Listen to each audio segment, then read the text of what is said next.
नमस्कार दोस्तों, आज मैं आपको श्रावण महात्म्य के 9वें अध्याय की कथा सुनाने जा रही हूँ। ईश्वर ने कहा, हे सनत कुमार, अब शुक्रवार की कथा कहूँगा, जिसे प्राणी श्रद्धा से सुनकर समस्त विपत्तियों से छूट जाता है। पांडव वंश में उत्पन्न एक सुशील नाम वाला राजा था। उसने बहुत प्रयत्न किए लेकिन पुत्र नहीं हुआ। उसकी सुकेतु नाम की पत्नी सर्वगुणों से युक्त थी। जब पुत्र की प्राप्ति नहीं हुई तो वह महंती चिंताग्रस्त हुई। वह स्त्री स्वभाव के कारण प्रत्येक महीने में कपड़े के टुकड़ों को अपने उदर में बांधकर पेट की वृद्धि करती थी। इस तरह दुस्साहस के कारण स्वप्रस्तुति का अनुसार सुकेतु गर्भणी को खोजती रही। प्रारब्ध से पुरोहित की पत्नी को उसने देखा। उस समय वह गर्भिणी थी। कपटी राजा की पत्नी ने प्रसव समय में दाई के कार्य करने वाली अन्य किसी स्त्री को इस काम के लिए नियुक्त किया। उस सुखिता को एकांत में बहुत धन दिया तथा अपने गर्भ के अनुकरण की सारी बातें कह सुनाई। राजा ने इधर अपनी पत्नी रानी को गर्भवती जानकर पुष्पवन तथा शीतोवन बड़े प्रसन्न मन से किया। पुरोहित की पत्नी का प्रसव का समय नजदीक आया। यह सुन उसी समय रानी ने भी वचन रूपी कार्य किया। पुरोहित की स्त्री गर्भवती थी, प्रस्तुति की बात जानती नहीं थी, अतः दाई की बाड़ी का पालन करती थी। पुरोहित की स्त्री ने प्रवचना करने के लिए दाई ने उसके नेत्र बांध दिए। उत्पन्न पुत्र को किसी के द्वारा राजमहिषी के समीप भिजवाया। इस प्रकार राजमहिषी के समीप पुत्र का आना कोई नहीं जान सका। रानी ने पुत्र ग्रहण कर लिया कि मुझे लड़का हुआ है और सब जगह खबर कर दी। उधर दाई ने पुरोहित के पत्नी के नेत्र बंधन खोले। वह अपने साथ मांस की एक पिंडी लाई थी। पुरोहित की पत्नी को उसी को दिखाया तथा विस्मय और खेद युक्त वाणी को भी प्रस्तुता का आप ही कहने लगी। यह अनिष्ट हुआ है, पतिदेव से कहकर इसकी शांति करवाना। पुत्र नहीं हुआ तो न सही, परंतु आप भाग्य से जीती रहो। पुरोहित पत्नी को प्रसव स्पर्श चिंता हुई, क्या इसने कपट किया? यह सद्निंदावश में थी। ईश्वर ने सनत कुमार से कहा, राजा ने पुत्र की उत्पत्ति सुनी तो जात कर्म संस्कार आदि करके ब्राह्मणों को गज, अश्व, रथ आदि दान दिया। जो कैदी जेल खाने में थे प्रसन्न होकर छोड़ दिया। सूतकांत के नामकरण आदि संस्कार किए। राजा ने पुत्र का प्रिय व्रत यह नाम रखा। श्रावण महीने के आ जाने पर पुरोहित पत्नी ने शुक्रवार के दिन भक्ति द्वारा जीवंतिका का अर्चन किया। दीवार में बहुत लड़कों के सहित जीवंतिका का मूर्ति लिखवाकर पुष्पमाला से अर्चन कर 5 दीपक जलाए। गेहूं के पीसन के दीपक बनाकर उसमें दीपक जलाती तथा आप भी गेहूं के पीसन के दीपक को घृत में पकाकर भोजन किया। अक्षत फेंककर कहा, जहाँ भी मेरा लड़का हो, हे करुणानिधि, हे जीवंत के उसे रक्षित रखना। यह प्रार्थना कर कथा श्रवण कर तथा विधि नमस्कार किया। जीवंतिका के प्रसाद से बालक दीर्घायु हुआ। उस रोज से जीवंतिका देवी उस पुत्र की मातु गौरव से रात दिन रक्षा करने लगी। यह कुछ काल बीतने पर राजा मर गए। पितृभक्त पुत्र ने पिता की परलौकिक क्रिया की। फिर मंत्री पुरोहित ने प्रियव्रत को राज सिंहासन पर बैठा दिया। उसने प्रजा की रक्षा तथा कुल काल तक राज्य कर राज्य का भार वृद्ध मंत्रियों को दे पितृऋण से मुक्ति प्राप्त करने के लिए भक्ति द्वारा गया जाने की इच्छा की। उसने राजकीय वेश छोड़कर कार्पटिक वेश बनाकर यात्रा की। रास्ते में किसी गृहस्थी के मकान में निवास किया। उसी रोज उसकी पत्नी को पुत्र हुआ।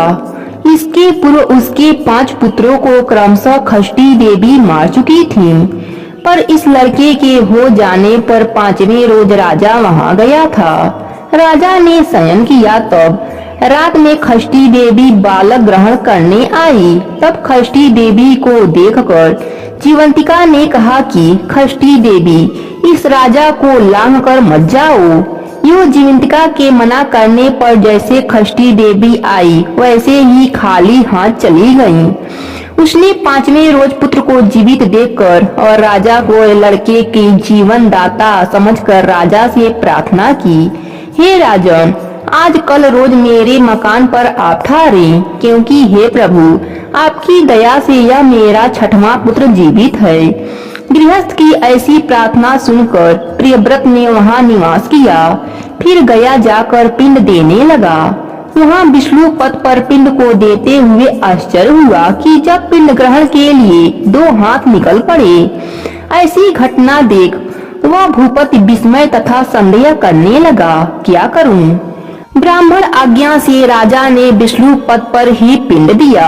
फिर किसी सत्यवादी ज्ञानी ब्राह्मण से पूछा कि ऐसी बात क्यों हुई। उसके पूछने पर ब्राह्मण देव ने कहा, हे राजन, ये दोनों हाथ आपके पिता के हैं। ऐसा क्यों हुआ, इसकी जानकारी के लिए घर में जाकर माता से पूछो। इसकी बातें माता ही कहेंगी। राजा चिंतित तथा दुखित होकर मन में अनेक तरह के विचार करने लगा। यात्रा पूरी कर जहां लड़का राजा के पहुंचने से जीवित हुआ था, वहां जाकर उसी दिन उस गृहस्थी के घर पर पुत्र जन्म का 5वां रोज था। वह स्त्री प्रस्तुता थी। इसके दूसरे दिन लड़का हो जाने पर रात के समय खष्टी देवी पुत्र को ग्रहण करने आई। खष्टी देवी को जीवंतिका ने पुनः मना किया तो खष्टी देवी जीवंतिका से कहने लगी, हे जीवंतिके, आपको इसकी क्या आवश्यकता रहती है तथा कौन सा व्रत इसकी माँ करती है जिस कारण आप रात दिन इसकी रक्षा करती हैं। खष्टी देवी की ऐसी बारी सुन जीवंतिका कुछ हंसती हुई कहने लगी, राजा भी रात दिन इस निमित्त की जानकारी के लिए जागा हुआ है और सोने का बहाना किया हुआ था। उसी समय राजा ने उन दोनों की बातें सुनी। हे खष्टी देवी, इसकी माँ श्रावण महीने में शुक्रवार के रोज मेरा पूजा तथा व्रत के जो सब नियम करती हैं, उस नियम को मैं आपसे कहती हूँ।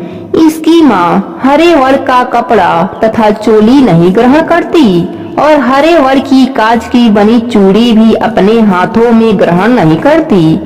चावल के धोबन के जल को कभी नहीं लांघती। हरे पल्लव के मंडप के नीचे नहीं जाती। हरे वर्ण का हो जाने से करेले का साग भी नहीं खाती। यही सब मेरी प्रशंसा के लिए करती है। इसी कारण इसकी मैं निरंतर रक्षा करती हूँ तथा इस लड़की की भी सुरक्षा करती हूँ। यह सब राजा सुनकर सुबह अपने नगर में आ गया। स्वागत के लिए राजा के नगरवासी तथा देशवासी प्राणी आए। राजा ने माता से पूछा, हे माता, आप जीवंतिका व्रत करती हैं तो उसकी विधि क्या है? राजा के पूछने पर माँ ने कहा, जीवंतिका का व्रत मैं नहीं जानती।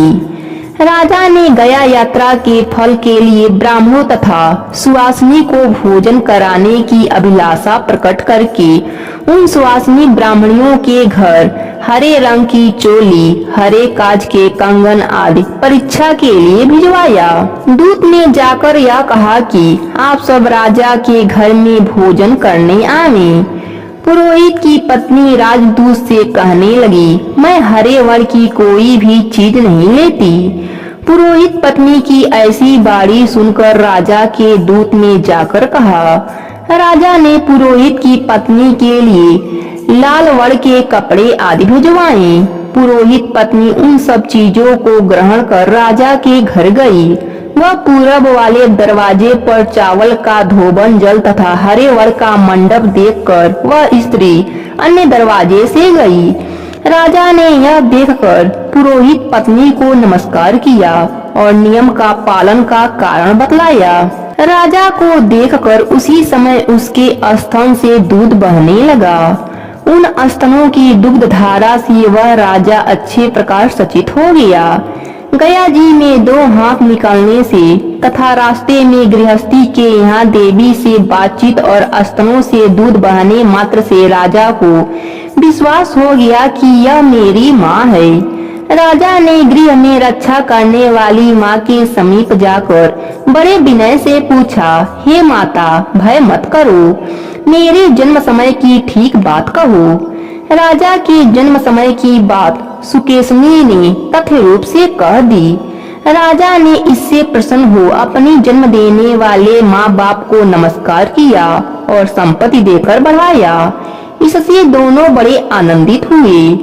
एक दिन रात में जीवंतिका ने प्रार्थना की कि हे जीवंतिका, मेरे जन्म देने वाले पिता हैं तो गया में 2 हाथ क्यों निकले। उसी समय स्वप्न में देवी ने संशय का नाश कर देने वाली बाड़ी कही, हे राजन, मैंने तुझे केवल विश्वास दिलाने के लिए ऐसी माया की थी, इसमें संदेह मत करो। शिव ने सनत कुमार से कहा, हे सनत कुमार, यह श्रावण महीने के शुक्रवार व्रत के सारे महात्म्य को कहा है।